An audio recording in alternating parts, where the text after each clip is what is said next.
They say the deepest betrayals never arrive with an argument or a warning. They arrive with a smile, a signature, and a photograph that changes everything. Snow drifted softly across the manicured grounds of the Whitmore estate, covering the sprawling lawns in a blanket of white that sparkled beneath thousands of golden Christmas lights. The 20-acre property sat just outside Manhattan, perched above the Hudson River like something from a magazine cover, every column, window, and evergreen tree wrapped in holiday perfection. Inside, warmth glowed from crystal chandeliers and roaring fireplaces, creating the illusion of a family living inside a dream. Amara Brooks Whitmore stood at the center of it all, adjusting a silver ribbon on a 12-foot Christmas tree that stretched nearly to the ceiling of the grand foyer. At 34, she carried herself with a quiet elegance that no amount of money could buy. Her deep brown skin glowed beneath the warm lights, and her emerald velvet dress reflected the colors of the season. Guests would begin arriving in less than 2 hours for the annual Whitmore Christmas Gala, one of the most anticipated social events in New York's elite circles. Every year, senators, CEOs, philanthropists, and celebrities gathered beneath this roof to celebrate the holidays and support the charitable foundation Amara had spent the last decade building. To the outside world, she and Ethan Whitmore represented success, stability, and love. 12 years of marriage, countless magazine covers, millions donated to worthy causes. The perfect power couple. At least that was the story everyone believed. Mrs. Whitmore, a staff member called gently from across the foyer. The final shipment just arrived. Amara smiled. Thank you, Daniel. Please have it brought into the study. The young employee nodded and disappeared down the hallway. Amara exhaled slowly and glanced toward the massive floor-to-ceiling windows overlooking the river. Snowflakes drifted through the evening sky like tiny pieces of silver. She loved Christmas. Not because of the luxury or the attention. She loved what it represented. Family, grace, new beginnings. The opportunity to gather the people you loved most and remind them they mattered. Her gaze drifted toward a framed photograph displayed on a nearby table. She and Ethan stood together on a beach in Martha's Vineyard, laughing at something neither of them could remember anymore. He looked younger there, softer, less burdened by the weight of running a billion-dollar technology empire. For a brief moment, nostalgia warmed her chest. Then the feeling faded. Ethan had spent more time traveling than he had at home during the past year. Board meetings, acquisitions, investor conferences. At least that was the explanation. She had accepted it because trust had always been the foundation of their marriage. Trust required faith, and faith often required silence. The sound of approaching footsteps interrupted her thoughts. Daniel appeared again, carrying a stack of elegant ivory envelopes tied together with a crimson ribbon. These were delivered directly from Whitmore Global Headquarters, he explained. They requested that they be displayed tonight. Amara accepted the bundle. Thank you. Once he left, she untied the ribbon and glanced at the top envelope. Her expression softened. The annual Whitmore Global Christmas card. Ethan's company sent thousands every December to investors, employees, partners, and public figures around the world.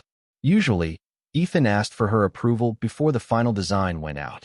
This year, with his constant travel schedule, she assumed he had simply forgotten. Smiling faintly, she slid one card from the stack. The heavy cardstock felt expensive beneath her fingertips. Elegant, sophisticated, very Ethan. Outside, snow continued to fall. Inside, Christmas music drifted through hidden speakers. Somewhere upstairs, staff members laughed as they prepared guest rooms for overnight visitors. Everything felt peaceful. Everything felt safe. Amara opened the card. The smile disappeared from her face.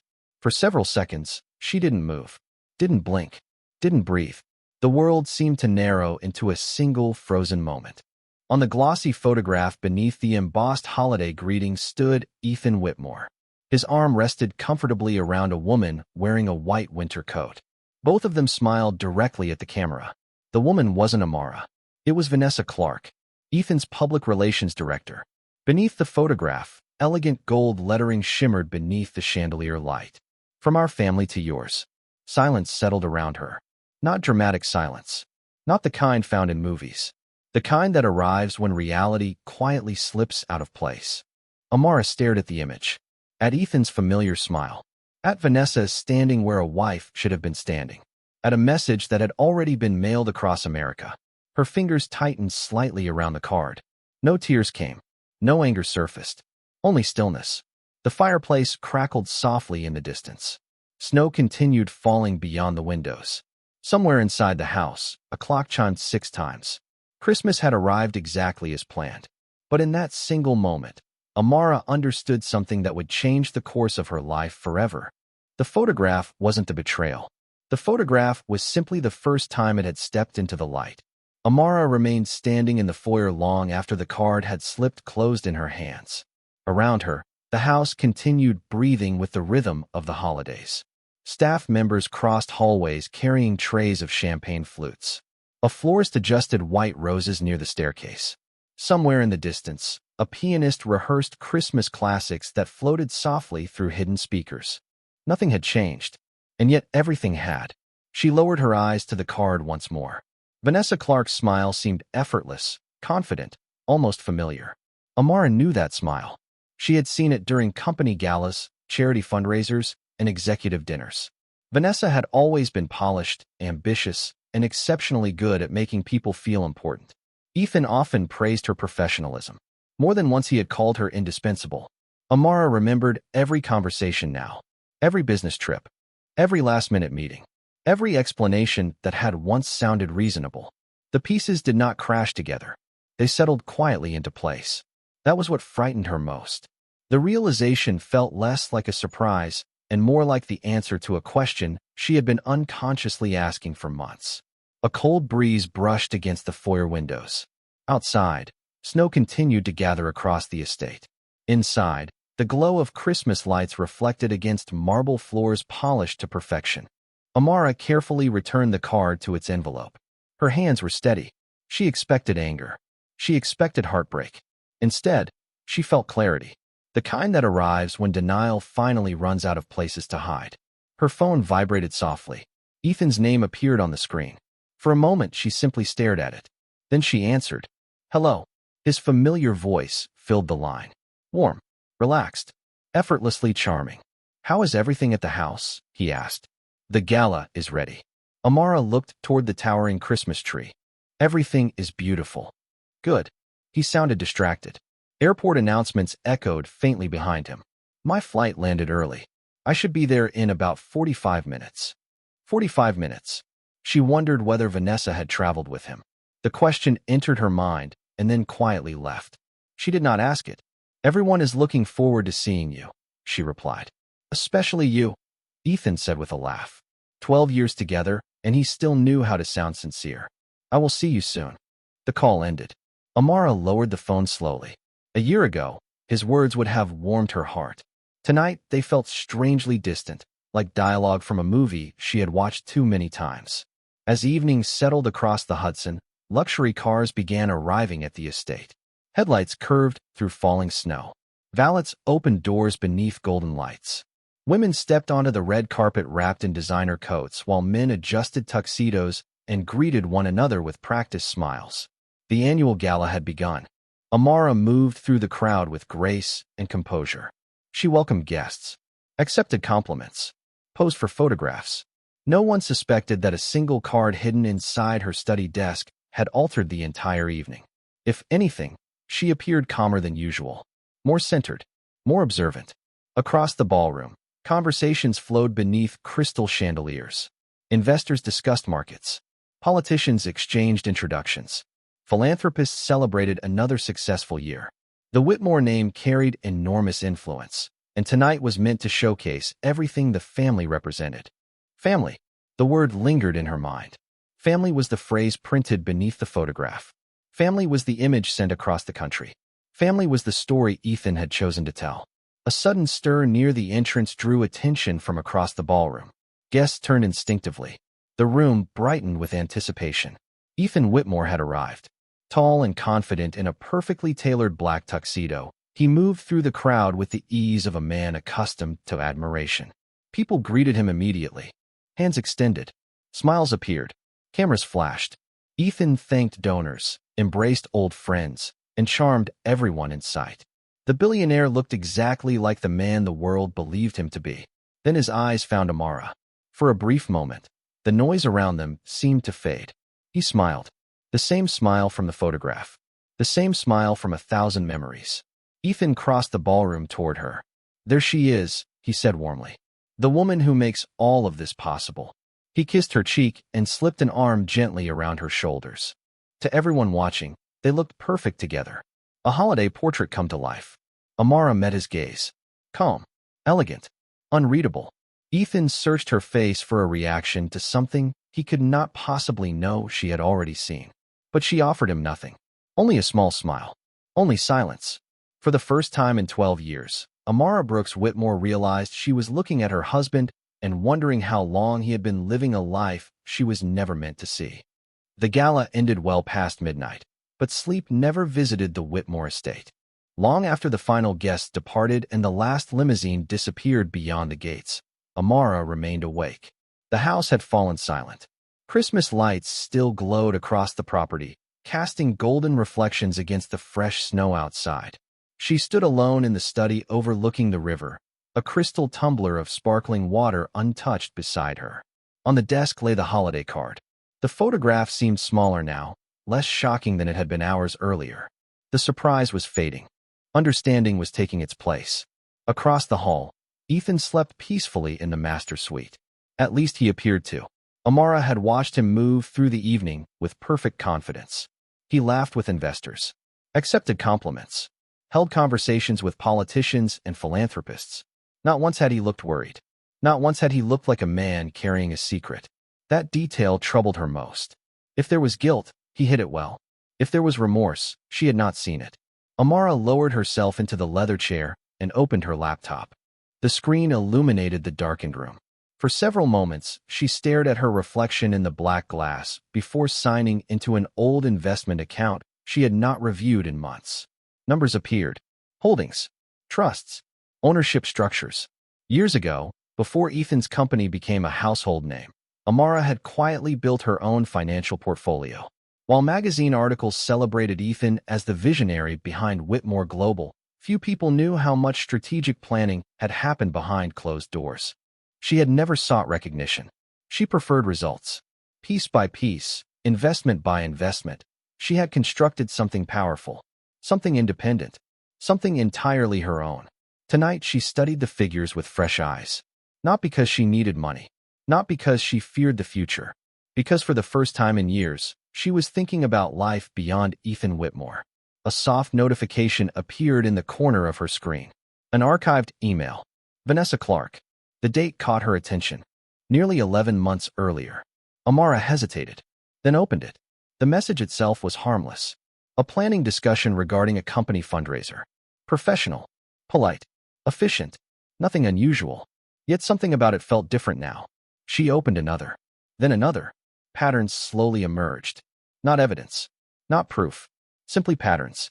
Vanessa appeared on nearly every major travel itinerary, every international conference, every executive retreat, every supposedly urgent trip that had kept Ethan away from home. Amara leaned back and closed her eyes. The realization settled quietly across her shoulders. She was no longer searching for answers. Deep down, she already knew them. What she wanted now was perspective. By dawn, snow covered the estate in nearly 6 inches of white. The sky above the Hudson glowed pale blue as the first morning light appeared beyond the horizon. Amara had not cried. She had not confronted Ethan. She had not called a lawyer or made accusations. Instead, she made coffee and watched the sunrise from the kitchen. Ethan entered 20 minutes later wearing a cashmere sweater and a relaxed smile. "You are up early," he said. "Could not sleep." "Something like that," Amara replied. He poured himself coffee and joined her by the window. For a moment, they stood together watching snow drift across the landscape. The scene looked almost peaceful. Ethan glanced toward her. "You were incredible last night. The foundation raised a record amount. Because of you." His voice sounded sincere. "You always make everything better." Amara studied his reflection in the glass. 12 years. 12 Christmas mornings. 12 years of memories, celebrations, sacrifices, and promises. She wondered whether he believed his own words. "Do you ever feel tired?" she asked suddenly. Ethan looked surprised. "Tired? Of maintaining expectations. of being who everyone needs you to be. He laughed softly. That sounds unusually philosophical for 8 in the morning. Maybe. His attention shifted toward a notification on his phone. A message had arrived. For the briefest second, Amara noticed something she had not seen the night before. Anticipation. Not guilt. Not fear. Anticipation. Ethan glanced at the screen and quickly locked the device. The gesture lasted less than a second. Most people would never have noticed it. Amara did. Busy day, she asked. A few meetings. He smiled. The usual. The usual. Once, those words would have satisfied her. Now they sounded strangely hollow. Ethan kissed her forehead, gathered his coat, and headed toward the garage. Minutes later, his car disappeared beyond the gates. Amara remained at the window long after he left. Snowflakes drifted across the driveway. Silence filled the kitchen once more. Then something unexpected happened. She smiled. Not because she was happy, not because she was hurt, because for the first time, she realized she was no longer afraid of whatever truth waited ahead. Somewhere beyond the estate walls, Ethan believed he was protecting a carefully constructed life. What he did not understand was that the woman he had underestimated for years had finally begun paying attention. The days between Christmas and New Year's passed beneath a blanket of snow and carefully maintained appearances. To anyone watching from the outside, the Whitmore estate remained a picture of seasonal perfection. Charity articles praised the success of the gala. Social media filled with photographs of sparkling decorations and smiling guests. Business magazines celebrated Whitmore Global's strongest fiscal year on record. The world saw success. Amara saw details. On the morning after Christmas, she began paying attention in ways she never had before. Not because she was searching for proof, because she was searching for truth. There was a difference. Truth did not require suspicion. It required observation. 3 days later, a private dinner for several international investors was held at one of Manhattan's most exclusive restaurants. Ethan invited Amara as he always did. The dining room overlooked Central Park, where fresh snow covered the trees like powdered sugar beneath the city lights. Crystal chandeliers reflected against polished marble, while a string quartet performed softly in the background. Amara arrived wearing a simple black dress that radiated quiet confidence. She noticed Vanessa immediately. The younger woman stood near the entrance greeting guests with professional efficiency. Nothing appeared inappropriate. Nothing appeared unusual. Yet throughout the evening, Amara noticed subtle moments. Small moments. The kind most people ignored. Vanessa already knew which wine Ethan preferred before he asked. She anticipated his schedule before his assistant spoke. Once, during a conversation with investors, Ethan glanced across the room, and Vanessa met his eyes instantly. The exchange lasted less than a second, but it carried familiarity. Comfortable familiarity. The kind built over time. Amara watched without reacting. The old version of herself might have searched for explanations. The new version simply collected observations. As the dinner progressed, she found herself speaking with one of the company's oldest board members, a retired executive named Harold Whitaker. At 72, Harold possessed the rare quality of seeing more than he said. "You seem thoughtful tonight," he remarked while sipping sparkling water. Amara smiled politely. "Perhaps I am paying closer attention than usual." Harold studied her for a moment. "That can be dangerous." "Why?" "Because once you start seeing people clearly, you cannot return to who you thought they were." The comment lingered in her thoughts long after the conversation ended. 2 days later, Ethan announced another business trip. Boston. 48 hours. Important meetings. Potential acquisition. The explanation sounded identical to dozens of others she had heard over the years. This time, however, Amara simply nodded. "Safe travels," she said.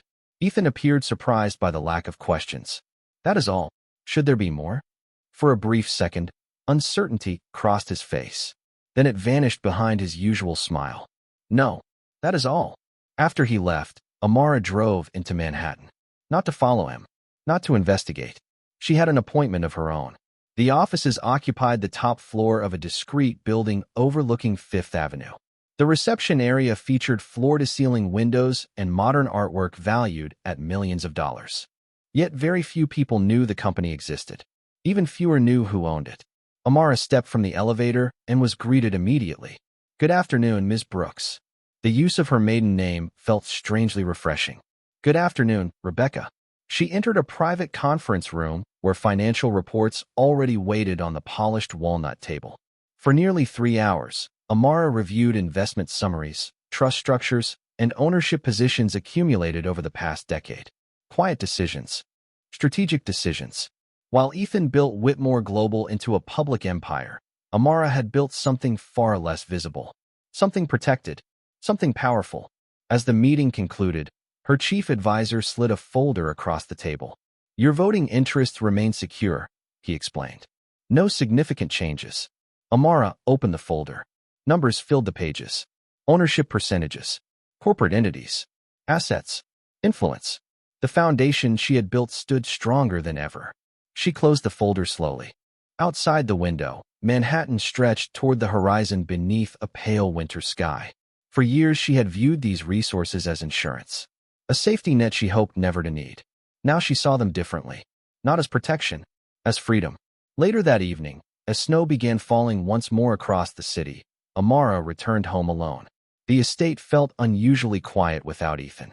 She stood beside the grand Christmas tree, watching white lights shimmer against silver ornaments. Beneath the branches sat unopened gifts waiting for New Year's celebrations. Symbols of tradition. Symbols of continuity. Symbols of a future that suddenly felt uncertain. Her phone vibrated softly. A new message appeared. It was from Vanessa. The subject line was simple. Happy New Year planning. Amara stared at the screen. Then, very slowly, she opened the message. Amara stared at the message for several seconds before opening it. The screen illuminated her face as snow drifted beyond the tall windows of the estate. The email appeared completely ordinary. Vanessa thanked her for another successful holiday gala and attached preliminary plans for the company's New Year's Eve celebration. Professional, polished, respectful. Yet one small detail caught Amara's attention immediately. The message had not been sent to her personal address. It had been sent to a private account used only by a handful of senior executives and family members. Vanessa should not have had access to it. Amara read the email again, then a third time. Nothing inappropriate appeared in the text itself, but the access told its own story. People only gained entry to certain circles when someone opened the door for them. Closing the laptop, she walked toward the fireplace and watched the flames dance behind glass. Outside, the world looked frozen beneath winter's quiet beauty. Inside, her thoughts moved with remarkable calm. The old Amara would have demanded answers. The woman standing here now wanted understanding. Early the next morning, Ethan returned from Boston. At least Boston was the city listed on his itinerary. He entered the kitchen carrying fresh pastries from a bakery he knew she loved. Snowflakes melted on the shoulders of his dark coat. Peace offering, he joked as he placed the box on the counter. For abandoning you during the holidays. Amara smiled politely. You were gone less than 48 hours. Still, he leaned against the marble island. I owe you. The words lingered between them. I owe you. Ethan meant them casually. Amara heard them differently.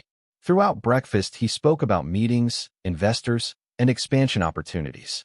His stories sounded practiced. Smooth. Seamless. She listened carefully, not because she believed every word, because she wanted to see how easily the words arrived. They arrived effortlessly. That realization hurt more than she expected. Later that afternoon, preparations for New Year's Eve accelerated across the estate. Event planners moved through hallways carrying schedules and seating charts. Caterers coordinated deliveries. Designers adjusted floral arrangements worth more than some people's yearly salaries. Every year, Ethan hosted one of the most exclusive celebrations in Manhattan. Politicians, executives, celebrities, and philanthropists would gather beneath one roof to welcome the new year. This year promised to be even larger. Ethan wanted everything perfect. The irony did not escape Amara. 3 nights before the event, she attended a planning meeting at Whitmore Global headquarters. The executive conference room occupied the top floor of the company's glass tower overlooking Midtown Manhattan. Floor-to-ceiling windows framed the city skyline, while winter sunlight reflected off neighboring skyscrapers. Vanessa led the presentation. Confident, efficient, prepared. As always, she performed flawlessly. Amara watched her interact with senior executives. Everyone respected her. Many admired her. Ethan trusted her completely, perhaps too completely. Halfway through the meeting, Vanessa distributed finalized guest materials. As folders moved around the table, one accidentally opened in front of Amara. A photograph slipped free and landed beside her notebook. For a fraction of a second, neither woman moved. It was a candid image from a corporate retreat 6 months earlier. Ethan and Vanessa stood together on a balcony overlooking the Pacific Ocean. They were smiling, relaxed, comfortable, the kind of comfort that existed when cameras were forgotten. Vanessa reached for the photograph quickly. "I am sorry," she said. "That was misplaced." Their eyes met. For the first time, something changed. It was subtle, barely noticeable, yet undeniable. Vanessa looked away first. The meeting continued. Numbers filled screens. Budgets were approved. Schedules were finalized. But Amara could not forget that brief moment. Not because it confirmed anything, because it revealed something. Vanessa knew. Whether she knew everything or only part of it, she knew. That evening, Manhattan glittered beneath a blanket of fresh snow. Amara sat alone in the back seat of her car as it carried her home through the city. Storefronts glowed with holiday lights. Couples hurried along sidewalks bundled in winter coats. Children laughed near an ice skating rink in Rockefeller Center. Life continued exactly as it always had.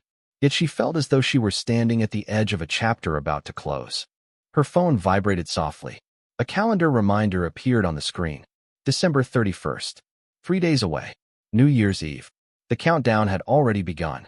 And for the first time since opening that Christmas card, Amara realized she was no longer waiting for the truth to reveal itself. She was preparing for what came after.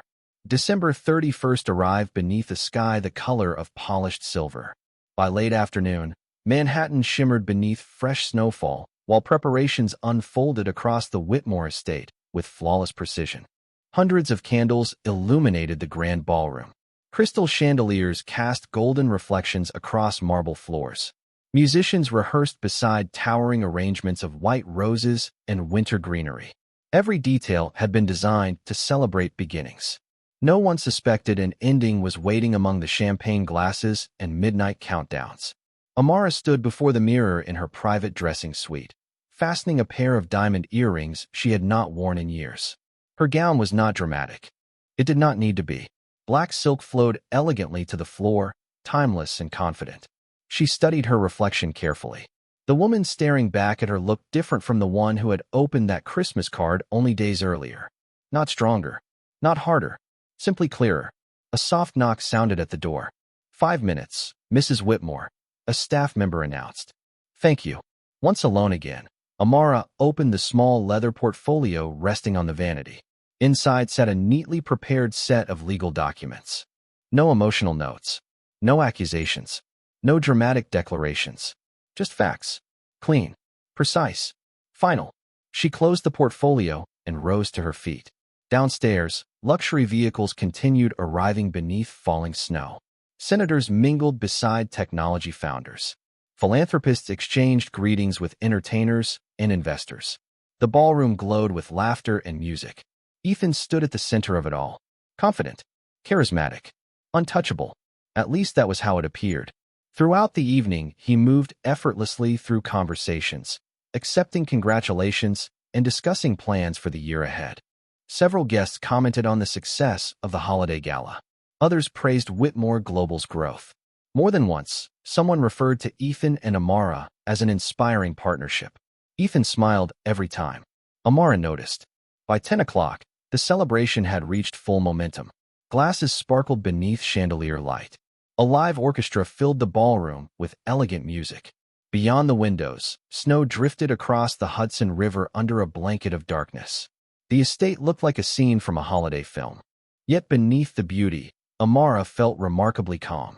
Not nervous, not angry, ready. Shortly before 11, she stepped onto an outdoor terrace overlooking the river. The cold winter air brushed gently against her face. For several minutes, she stood alone, listening to distant laughter from inside the ballroom. Then a familiar voice interrupted the silence.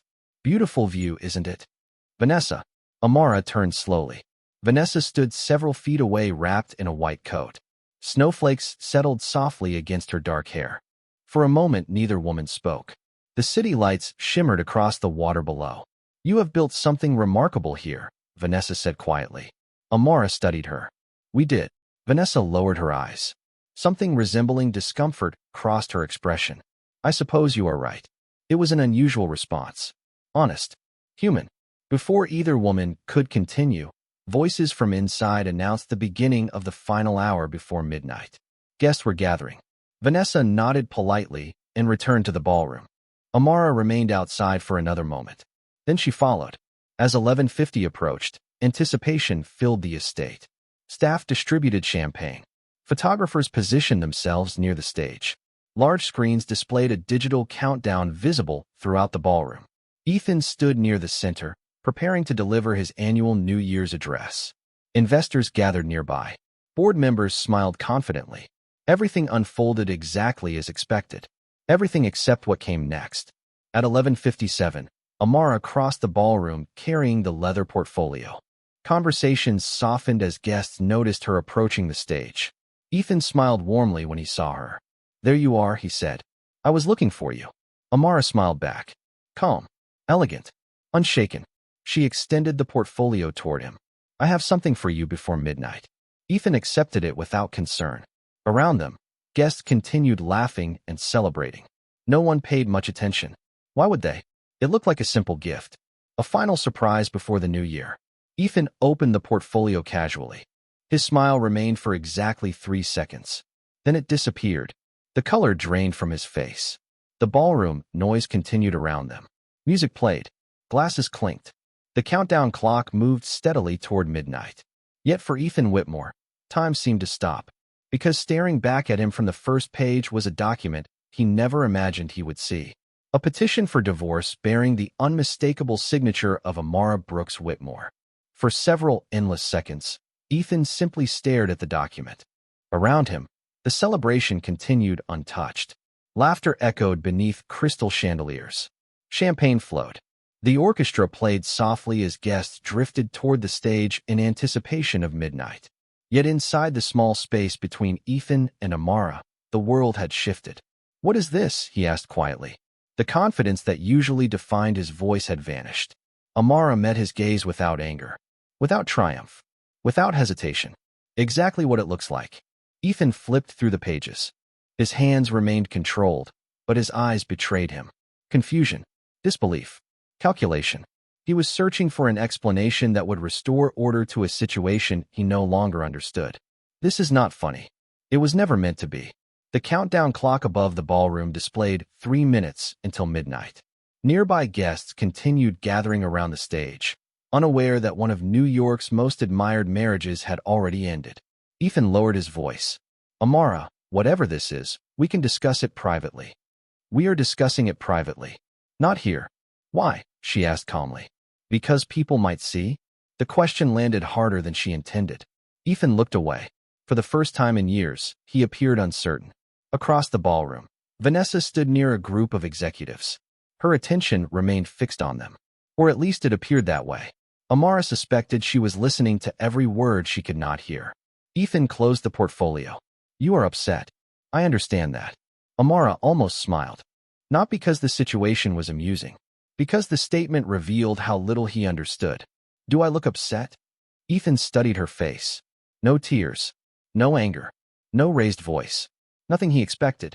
That frightened him more than any confrontation could have. Then explain this to me. I do not owe you an explanation.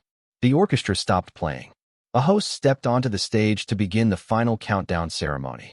Applause rippled through the ballroom. Guests raised their glasses. Photographers adjusted their cameras. Midnight approached. Amara reached into her evening clutch. Ethan noticed the movement immediately. His expression tightened. She removed a second envelope. Simple, elegant, unmarked.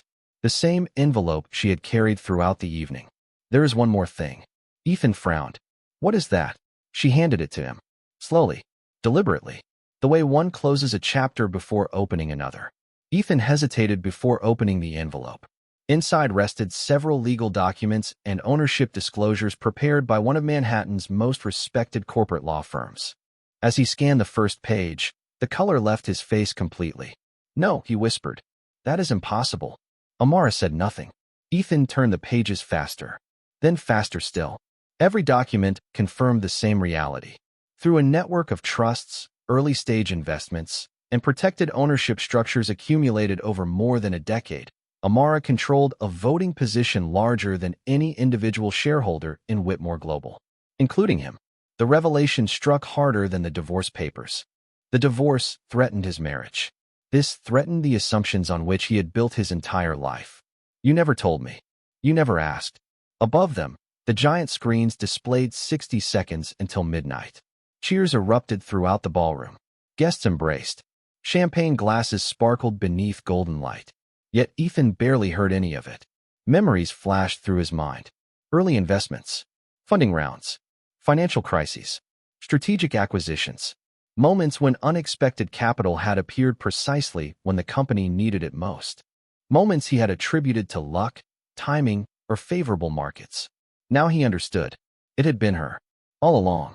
Amara watched realization spread across his face. Not satisfaction. Not revenge. Simply truth. When the company nearly collapsed during the recession, she asked softly. "That emergency capital came from one of my trusts." Ethan stared at her. "The expansion into Europe? Mine. The shareholder coalition that protected us during the proxy battle?" Amara nodded once. Ethan's grip tightened around the documents. Around them, voices joined together. 30 seconds. 29. 28. The entire ballroom counted down toward a future they could not yet see. "Why?" he asked. The question carried genuine confusion, genuine regret. Amara looked toward the windows where snow drifted silently beyond the glass. "Because I believed in us." Her answer shattered whatever remained of his certainty. For years he had viewed himself as the architect of an empire. Tonight he discovered that its strongest foundation had been standing quietly beside him the entire time. The crowd reached 10, 9, 8. Guests cheered. Cameras flashed. The room filled with anticipation. Amara stepped back. Ethan remained frozen. 7, 6, 5, 4. She looked at him one final time. Not with hatred. Not with bitterness. With clarity. 3, 2, 1.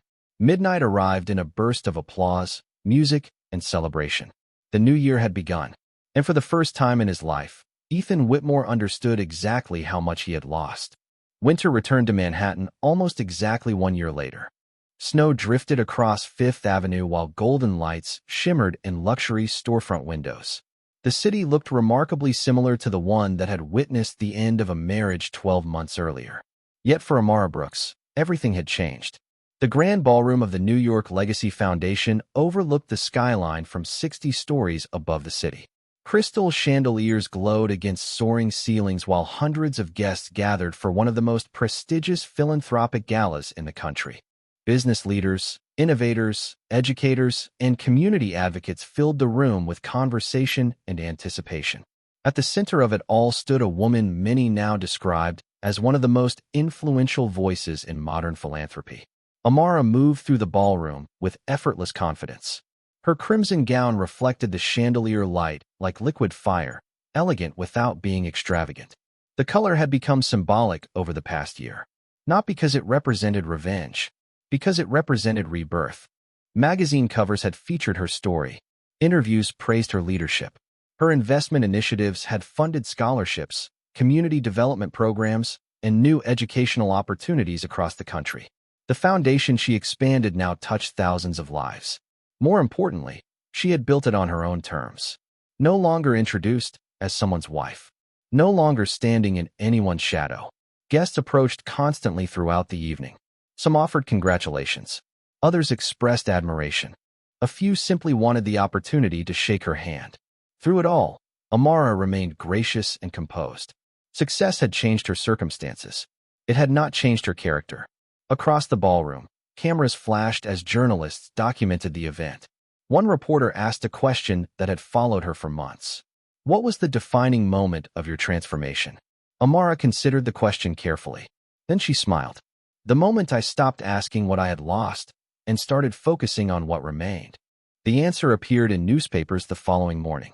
Yet only Amara understood its full meaning. She had not rebuilt her life through anger. She had rebuilt it through clarity. Near the stage, the foundation's executive director approached with a warm smile. "The keynote presentation begins in 10 minutes. "Thank you," Amara replied. As she turned toward the ballroom entrance, Movement near the doorway caught her attention. For a brief moment, the noise around her seemed to soften. Ethan Whitmore had arrived. Time had changed him. Not dramatically, not physically, but the confidence that once entered every room before he did had become quieter, more measured. His company remained successful, though not untouched by the public divorce and subsequent restructuring. Investors still respected him. Business magazines still featured him. Yet the untouchable certainty that once defined him had faded. Ethan paused just inside the ballroom. His gaze found Amara almost immediately. The crimson dress, the poised smile, the calm confidence. For a second, he simply stood there, watching, remembering, understanding. Amara noticed something in his expression she had not seen during their final months together. Perspective, perhaps even regret. Not the regret of losing influence or reputation. The regret of finally recognizing value after it was gone. Several guests greeted Ethan as he moved through the crowd. Conversations resumed. Music played softly. The evening continued. Yet from across the ballroom, their eyes met once more. Neither looked away. Neither needed to. There was nothing left to prove. Nothing left to uncover. The truth had already done its work. Later that evening, after delivering a standing ovation speech about opportunity, resilience, and service, Amara stepped onto a private terrace overlooking the city. Snowflakes drifted through the winter air. Thousands of lights stretched toward the horizon like stars scattered across the earth. The door opened quietly behind her.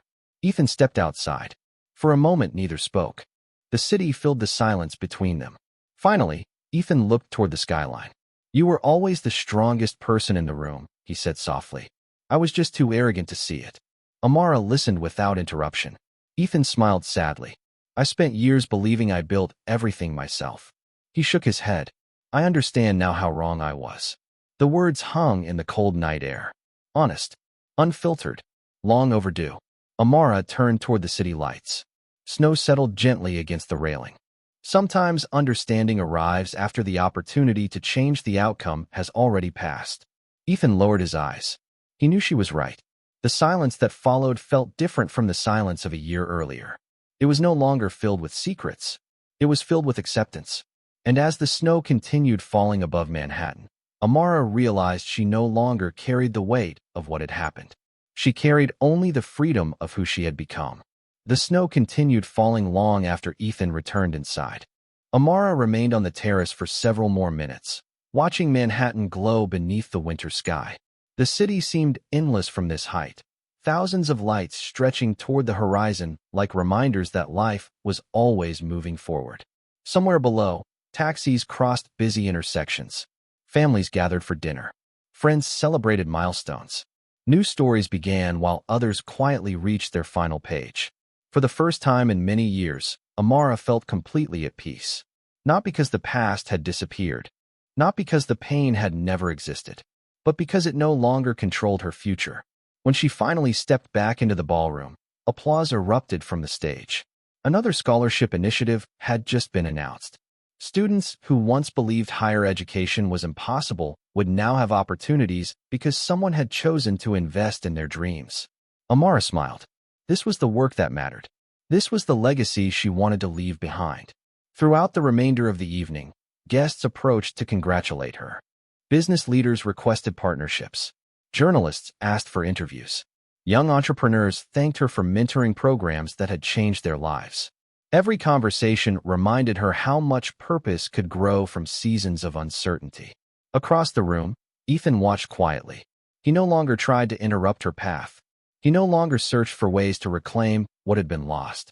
Instead, he seemed to understand something important.